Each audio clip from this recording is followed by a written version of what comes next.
Salut, c'est François, bienvenue dans cette nouvelle émission. Je suis avec mon pote Xavier. Nous sommes tous les deux au Marriott Hôtel 4 étoiles à Montpellier où je vais faire mon séminaire dans quelques semaines, donc c'est top. Je vais laisser Xavier se présenter. Tu vas voir, un parcours super. Il y a beaucoup de conseils dans ce podcast. Et bon, il est spécialisé un peu dans l'immobilier, mais pas que. Xavier, salut. Salut François et salut tout le monde. J'espère que vous allez bien. Comme l'a dit François, je suis Xavier Prétérite, j'ai 32 ans et j'investis un peu dans l'immobilier, un peu dans les cryptos, un peu partout, quoi. Je suis là où l'argent me mène.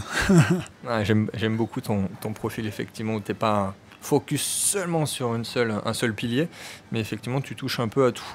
Est-ce que tu peux nous donner un petit peu plus de chiffres sur l'immobilier, sur ce que toi tu fais?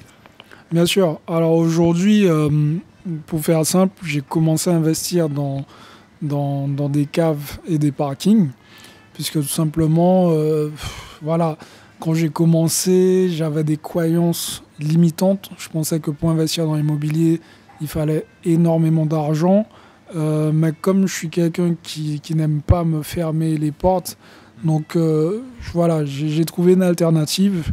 C'était mon premier investissement, c'était un parking. Et quand je l'avais fait, ça m'a donné confiance en moi. Et en fait, j'ai compris que tout se passait tout simplement avec un crédit immobilier. Du coup, c'était quand? Tu avais quel âge? J'étais déjà assez âgé quand même, hein. J'avais 27 ans. Enfin, j'avais ton âge, quoi. Ouais, j'avais ton âge. D'accord, c'était il y a 5-6 ans, quoi. Ouais, non, peut-être plus 28 ans. Ouais, plus 28 Ok. ans. Voilà, ouais. 28 ans. Et du coup, j'ai commencé avec un parking. Et une fois que j'ai trouvé l'assurance, j'ai enchaîné sur un studio avec des travaux. Alors, il faut savoir qu'autour de moi, à cette époque-là, personne n'investissait dans l'immobilier. Il n'y avait pas autant d'informations sur l'immobilier qu'on peut trouver aujourd'hui. Donc, j'étais un peu le fou furieux qui fonçait sans réfléchir, soi-disant. Mais bon, voilà, en fait, j'avais un objectif en tête, c'était tout simplement de devenir riche. C'était mon objectif principal. Et en fait, ce qui m'a donné l'idée, c'est parce que je lisais énormément de biographies. Et j'étais tombé sur une biographie d'Arnold Schwarzenegger. D'ailleurs, il a sorti un livre, c'est Total Recall. Ouais, Et, je l'ai lu, ouais. ouais. Et en fait, j'ai remarqué que tous les grands protagonistes, en tout cas, ils ont tous de l'immobilier dans leur parc. Et d'ailleurs, petite anecdote pour ceux qui n'ont pas lu le bouquin ou qui ne connaissent pas l'histoire d'Arnold, il n'est pas devenu riche grâce au cinéma, il n'est pas devenu riche grâce au bodybuilding, il était devenu riche grâce à l'immobilier à 20 ans. Exactement. À 20 ans. Exactement. Et en fait, ce truc, ça m'a parlé. J'ai compris que si je voulais atteindre mes objectifs, ça allait être une case inéluctable. Enfin, au moment, en tout cas, où je cherchais à tout prix le moyen d'être, entre guillemets, millionnaire. Voilà. Ok, c'est inspirant. Du coup, c'était quoi ta situation à l'époque? Tu étais salarié, ça a été vite au final. Ouais, ça peut aller très vite, on peut devenir libre financièrement en quelques années. Hein. Bien sûr. Ouais. Alors, bon, pour moi, c'était vite, oui et non. C'est dans le sens où, en fait, alors je vais raconter l'histoire du début. Ouais. J'ai commencé quand j'étais tout jeune, à l'âge de 11 ans, je baignais un peu dans le business. C'est-à-dire que, à l'âge de 11 ans, je voulais déjà devenir riche. Même bien avant ça, je voulais déjà devenir riche. Je ne savais toujours pas comment faire. Et en fait, je m'amusais à récupérer les plantes de ma grand-mère et à planter des boutures et à les revendre aux petites vieilles qui sortaient de la messe. Et je faisais énormément de cash à cette époque-là, puisque c'était en francs. Par week-end, je me faisais 500 francs. Et 500 francs, c'était un truc de ouf à l'époque. Les histoires du petit Robert Kiyosaki dans Père riche, Père pauvre. Non, mais c'était ça. Et puis, franchement, je me faisais à peu près 500 francs par week-end, sauf que j'avais 11 ans, donc c'était juste un truc de ouf. Mais bon, derrière, j'avais mes parents qui étaient là pour me remettre dans le droit chemin et me dire que... Non, mais surtout, concentre-toi sur tes études au lieu de vendre des plantes. Et du coup, bah voilà, j'ai laissé ce business tomber. Non pas parce que ça rapportait pas, c'est juste parce que j'avais des parents qui voulaient... Voilà, tu avais l'état d'esprit jeune. Voilà, exactement. Et puis, comme c'est toujours un truc qui m'a attiré, c'est un truc que j'ai en moi. Une fois arrivé au lycée, l'école, ça m'a toujours saoulé. J'ai toujours fait parce que mes parents m'ont dit qu'il fallait faire des études et que j'aurais un bon métier, que j'aurais une bonne paye. Mais ça m'a toujours saoulé. Et clairement, au lycée, j'ai créé une marque de vêtements. Ah, super. Voilà. J'avais appelé ça Ten and Ten. Bon, alors, le nom peut paraître ridicule maintenant, mais en fait, j'avais l'esprit... en fait, quand j'étais à l'école, quand j'avais 10, pour moi, j'avais gagné, puisque j'avais compris qu'avec 10 ou 20, le résultat restait le même. On passait à la classe supérieure, on avait son examen avec 10.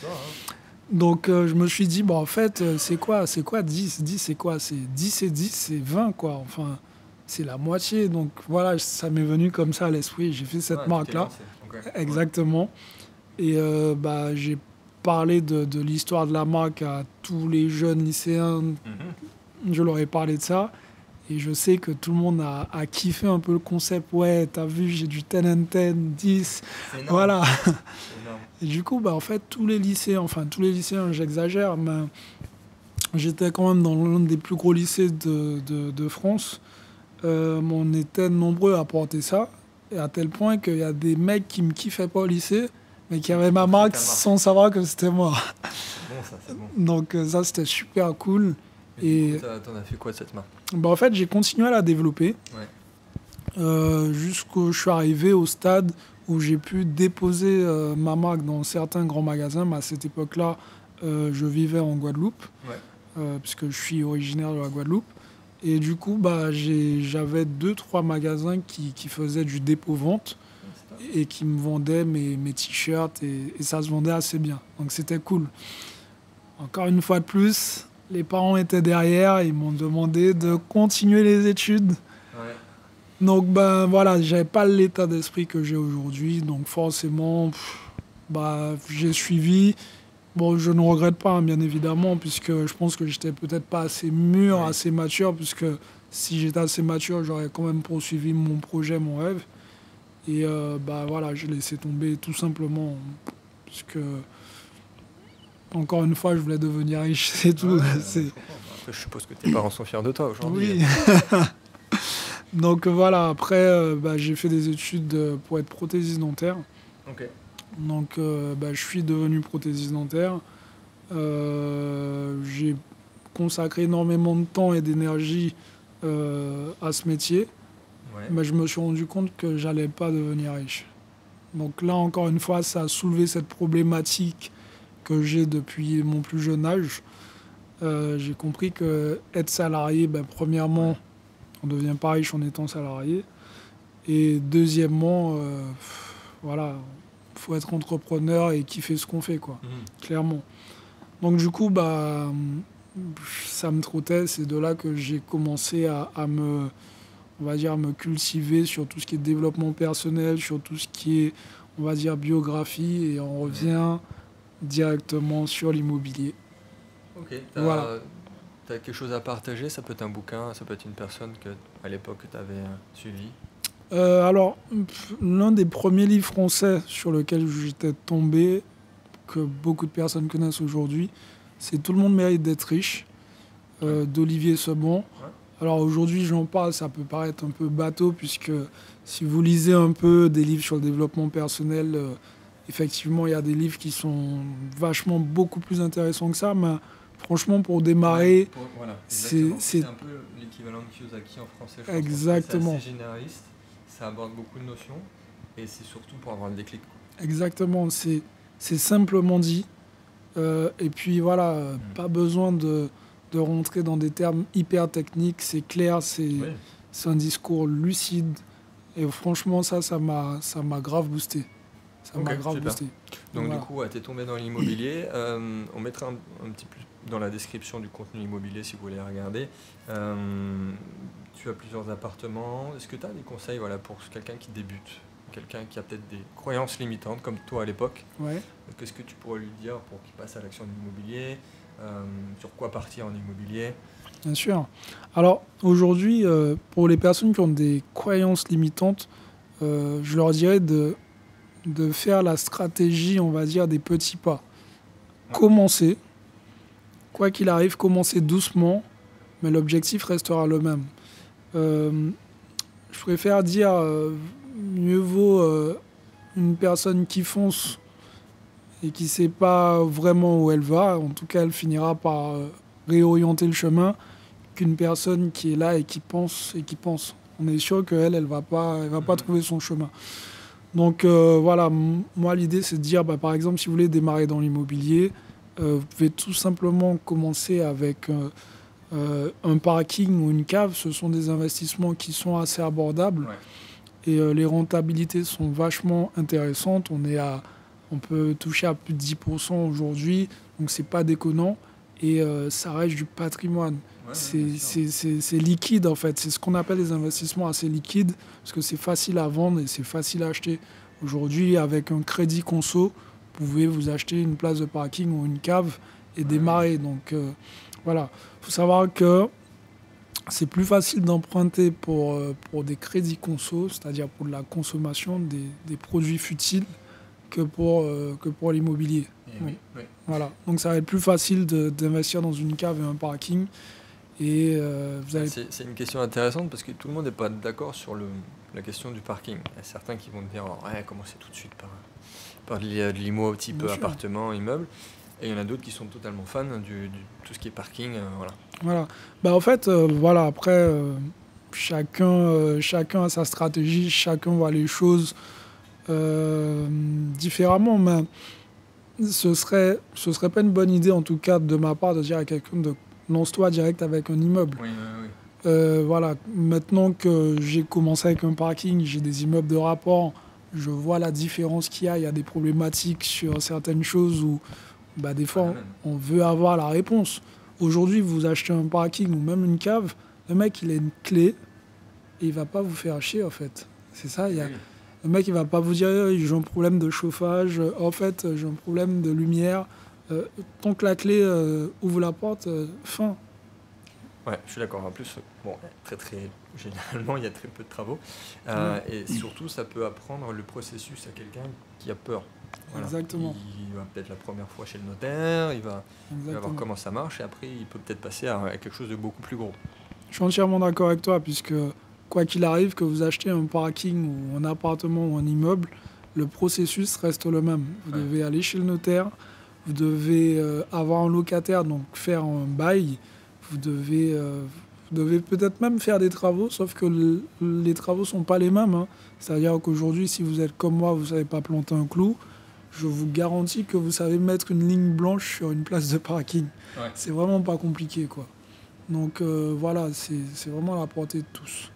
Ah oui, bon après c'est sûr que, comme tu l'as dit, il y a aussi l'aspect travaux qui est peut-être indispensable après pour avoir une grosse rentabilité. Bien sûr. C'est, même si on est nul, qu'on n'y connaît rien en bricolage, on peut se lancer dans des gros travaux. Alors ça peut faire peur. Moi je suis complètement nul là-dedans. Ouais. C'est sûr que si on peut le faire soi-même, la rentabilité sera supérieure. Il ne faut pas se mentir, la main-d'œuvre ça coûte cher. Mais les projets, ceux que j'ai sortis en 2018, que j'ai délégués à 100%, ils sont quand même super rentables. Donc il ne faut pas avoir peur de tout ce qui est aspect travaux, fiscalité. Je comprends que ça peut faire peur au début, quoi. Enfin, le truc, en tout cas, qui ne doit pas vous freiner, comme l'a dit François, c'est la peur. Aujourd'hui, si vous vous lancez pas parce que vous avez peur de faire des erreurs, je vous dis tout de suite, même si vous connaissez toutes les informations possibles et inimaginables, vous allez quand même faire des erreurs. Donc même moi aujourd'hui, des fois, quand je regarde mes premiers investissements, je me dis mais en fait, j'aurais pas dû faire ça comme ça. Mais le fait de l'avoir fait, ça me permet de mieux optimiser mes prochains investissements, tout simplement. Je connais peu de personnes qui ont fait l'investissement parfait dès le premier, quoi. Bien sûr, ça n'existe pas. Et du coup, j'ai envie de te poser la question, est-ce que tu as eu des galères dans tes investissements, notamment IMO? Ça pourrait être intéressant de le partager pour pas qu'on refasse la même chose. Ouais. Bah, en fait, alors, mon premier investissement, les galères que j'ai eues, c'était avec les ouvriers. Ouais. Voilà, alors j'ai fait confiance, en fait, naïvement aux premiers ouvriers que j'ai côtoyés. Ils m'ont dit qu'ils allaient me faire les travaux. Et puis j'ai attendu qu'ils viennent et je les attends encore aujourd'hui. C'est ça le problème, en fait. Ouais. Et là, ça fait quasiment 5 ans que j'attends ces ouvriers et qu'ils m'ont toujours pas donné signe de vie. Et en fait, si vous voulez, j'étais tellement frustré que je me suis dit, mais en fait, si les mecs ne viennent pas, je vais être dans la merde. Ouais. Et moi, je suis pas quelqu'un de défaitiste. Donc je me suis dit, écoute, franchement, Xavier, si c'est ça, mets-toi au boulot et apprends à faire des travaux. Ah, tu rigoles pas, toi? Ah, moi, je suis comme ça. Le mec, il vient pas, du coup, tu apprends à faire les travaux. J'apprends à faire les travaux. Après, qu'est-ce que j'ai fait? Je suis allé sur YouTube, j'ai regardé les tutos, et je me suis dit... Le tuto de Tonton Jaco pour... Exactement, mais je me suis dit non, s'ils le font, c'est qu'il y a moyen de le faire. Ouais. Et quand j'ai regardé, alors j'ai commencé avec un tuto plomberie, quand j'ai regardé ce qu'il y avait à faire, j'ai fait oula. Ouais. Oula, non, là, je pense que je vais me mettre dans la merde. Et là, c'est quand même assez touchy. Donc, exactement. Je me suis dit que j'allais me mettre dans la merde et j'ai eu un flash avec les pompiers qui venaient parce qu'il y avait de l'eau partout. J'ai fait non, arrête, calme-toi. Le sol, tu peux y aller. La plomberie, là, c'est compliqué. Voilà, du coup, ce que j'ai fait, c'est tout simplement, j'ai cherché d'autres entrepreneurs et cette fois-ci, j'ai fait chiffrer les devis. J'ai appelé plusieurs entrepreneurs en même temps. Je les ai mis en concurrence, ils n'ont pas spécialement kiffé. Puisqu'ils se sont retrouvés en mode limite un peu à 5 dans un studio. Ils n'ont pas du tout kiffé. Moi, je leur ai dit, écoutez, franchement, vous n'êtes pas les premiers qui viennent et qui me disent qu'ils vont faire les travaux. Donc ça vous plaît, si ça vous plaît pas, c'est la même chose. Ouais, t'as bien fait. Et finalement, les 5 m'ont fait un devis. Et les 5 sont rentrés en compétition. Et je suis tombé sur le devis qui m'avantageait le plus avec... lequel il y a un mec qui a, si vous voulez, un entrepreneur qui a eu, entre guillemets, pitié de moi, puisqu'il m'a dit, non, t'es un jeune, tu te lances, et on t'a fait un truc comme ça, c'est vraiment pas bien, et moi, j'ai vraiment envie de t'aider. Donc, je suis tombé, en fait, sur un gars comme ça qui était super cool, et du coup, il m'a fait un studio top. Et j'ai voulu être avec lui pour voir comment ça se passait, puisque j'appréhendais déjà mes prochains investissements en mode, même si je sais que je ne vais pas les faire, mais si quelqu'un me fait les travaux, il faut que je vois s'il a fait exactement comme celui qui l'a fait. Donc du coup, ça m'a créé de l'expérience, juste en visualisant un peu... Voilà, moi, la première fois que j'ai vu des travaux, j'étais super excité. Je savais que c'était pas moi qui allais les faire, mais que j'allais apprendre plein de trucs. Bien sûr. Que j'étais super mauvais et que j'allais apprendre plein de trucs. Ça, c'est cool. Ouais. Voilà. Donc après, j'ai appris tout ce qui était BA13. Bon, alors pour ceux qui s'y connaissent, ils vont trouver ça peut-être ridicule, mais moi, le BA13, ça me parlait pas du tout. Ouais. BA13, peinture, ponçage, j'ai tout appris en fait, même au niveau du parquet et tout. Maintenant, je sais comment ça se passe, comment ça se pose, je sais qu'il faut une sous-couche. C'est des trucs qui étaient totalement... ça me parlait pas, quoi. Tant mieux, ouais. Et il y a un petit aspect aussi au niveau, si on fait intervenir des ouvriers, des artisans, des entrepreneurs, un truc que j'ai remarqué, c'est souvent, c'est pas forcément le moins cher qui va être le plus intéressant, c'est la personne qui va regarder, et tu sens qu'elle est passionnée. Il y a un mec qui va te faire un devis direct, limite il a même pas regardé l'appart, il y a tant de travaux, bim. Le mec il va les regarder, il va te conseiller. Et le mec qui te conseille, tu sais qu'il est passionné, qu'il a envie vraiment de t'aider. Ouais. Et il faut passer par un mec comme ça, quoi. Exactement. Moi, ce que j'aime bien aujourd'hui, sur les investissements que je fais, quand je cherche un entrepreneur, puisque maintenant j'investis un peu partout en France, quand je cherche un entrepreneur, mon premier truc que je fais un peu le novice. Ouais. Pour savoir à qui j'ai affaire. Ouais, ça c'est bien, c'est une bonne technique. Voilà.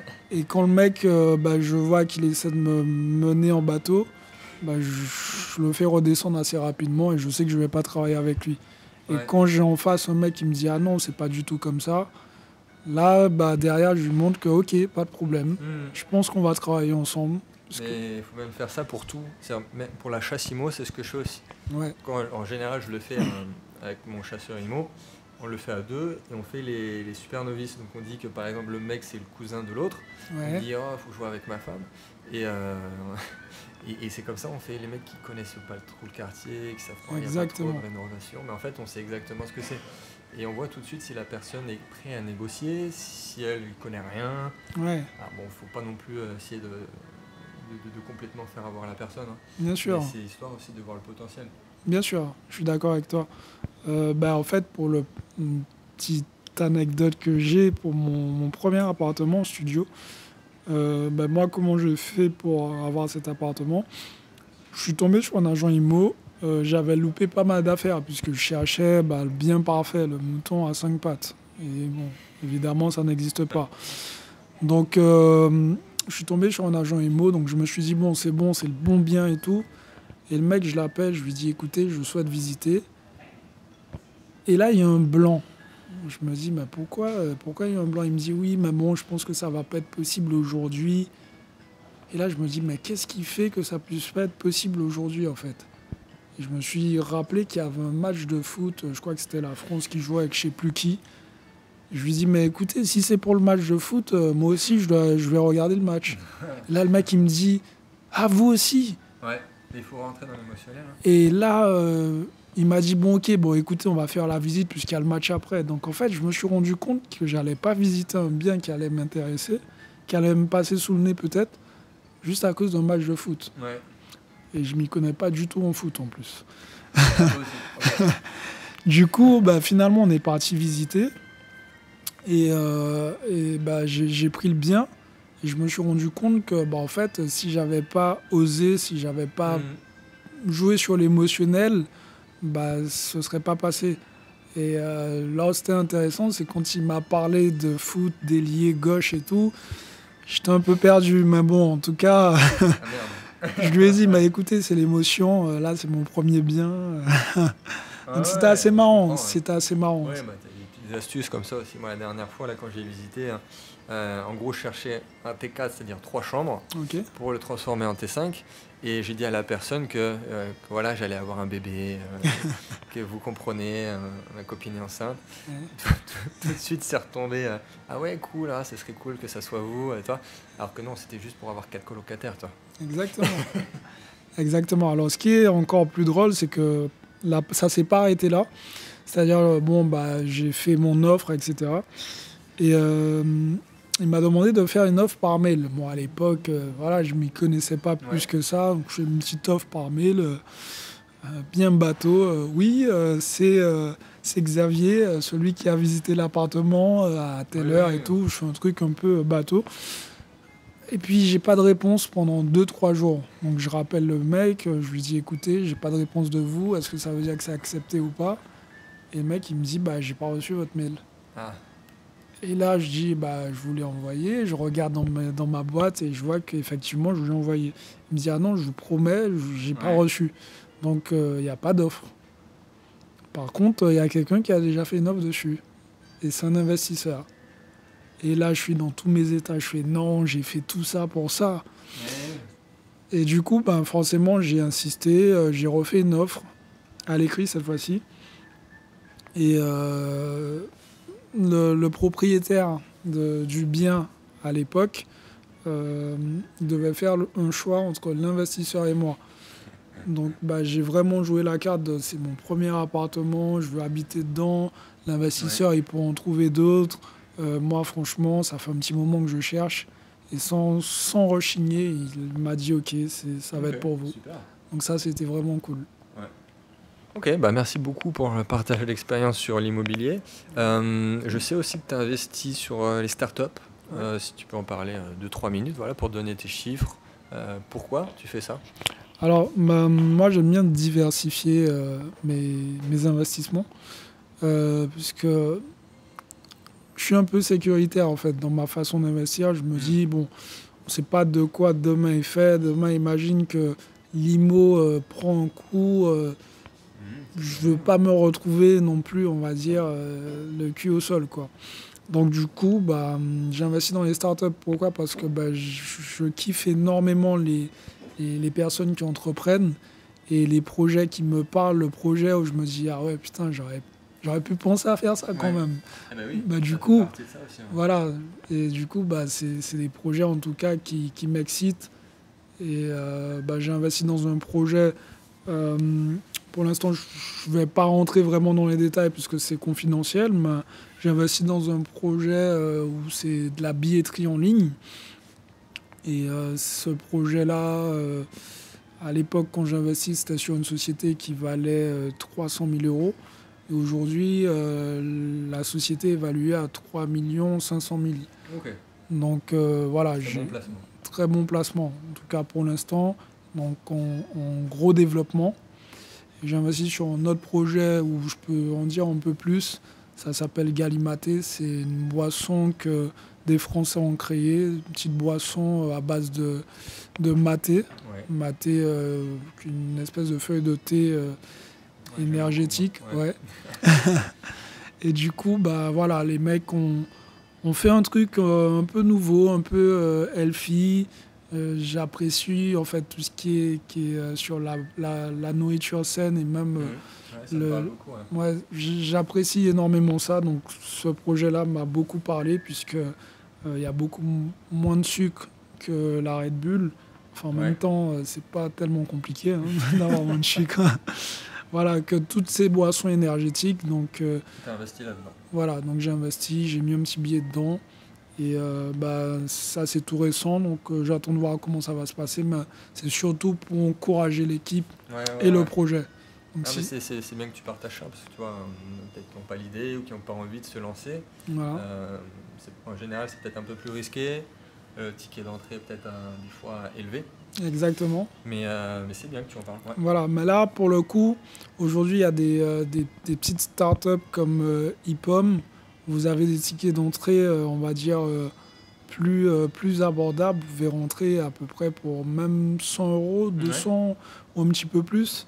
Et en fait, là où c'est intéressant, c'est que c'est déductible des impôts. Et oui. Donc, c'est pas négligeable. Donc, vous faites un petit placement, vous prenez un risque, oui, mais au moins, le risque est diminué par le fait que vous n'allez pas payer ça en impôts, quoi. Ouais, il y a des aspects fiscaux comme ça qu'on ne connaît pas forcément. C'est comme sur le crowdfunding aussi, je vais le dire. Ça peut être intéressant. C'est-à-dire que s'il y a un projet, si vous vous placez dessus et qu'il s'avère, moi je ne vous le souhaite pas, mais que ça ne soit pas un bon projet, que vous perdez de l'argent, vous pouvez enlever cette perte sur les prochains projets en impôts. C'est-à-dire que si les suivants sur lesquels vous investissez vous gagnez, vous paierez beaucoup moins d'impôts par le fait que vous pouvez enlever votre perte initiale. Ouais, Donc au final, voilà, même si on se dit « Ah merde, j'ai perdu », si on diversifie bien, on est toujours gagnant. Ouais, ça c'est vraiment, vraiment top. Donc voilà. Ok, comment tu te vois dans 10 ans, dans 20 ans? Dans 10 ans, multimillionnaire. Ok. Dans 20 ans, multimillionnaire. Ok. Milliardaire alors, non? Je sais pas, mais ouais, pourquoi pas. Je me vois bien milliardaire. Je sais qu'il y a du boulot, Ouais. mais... Tu te vois où? je pense que je serai aux États-Unis. Ouais. Je vais beaucoup faire la navette entre tous les pays que j'aurais visité, les pays qui me parlent beaucoup. Donc, comme je dis toujours, hein, ce qui me plaît, c'est le business. Ok, moi, tu Voilà. fais du business là-bas. Tu Donc, investir en IMO. Exactement. Donc voilà, tout ce qui est attrait au business, toutes les personnes qui entreprennent, franchement, ça me fait kiffer. Donc, ouais. Ouais, ça me parle énormément. Voilà. Dernière question, la question que je pose à tout le monde. Qu'est-ce que tu crois vrai et que tout le monde croit être faux? Alors, qu'est-ce que je crois vrai que tout le monde croit être faux? Tu vois? Bonne question. On est sur du mindset là, sur du, sur du dev perso. Que devenir milliardaire, c'est impossible. Voilà, je pense que c'est possible et pour moi, c'est vraiment un gros défi en fait. C'est juste pour montrer que voilà, c'est... Et ouais, ça en fait, ça fait écho exactement à un podcast que je viens de sortir qui en fait, que j'avais intitulé Devenir millionnaire, mais pas pour les millions.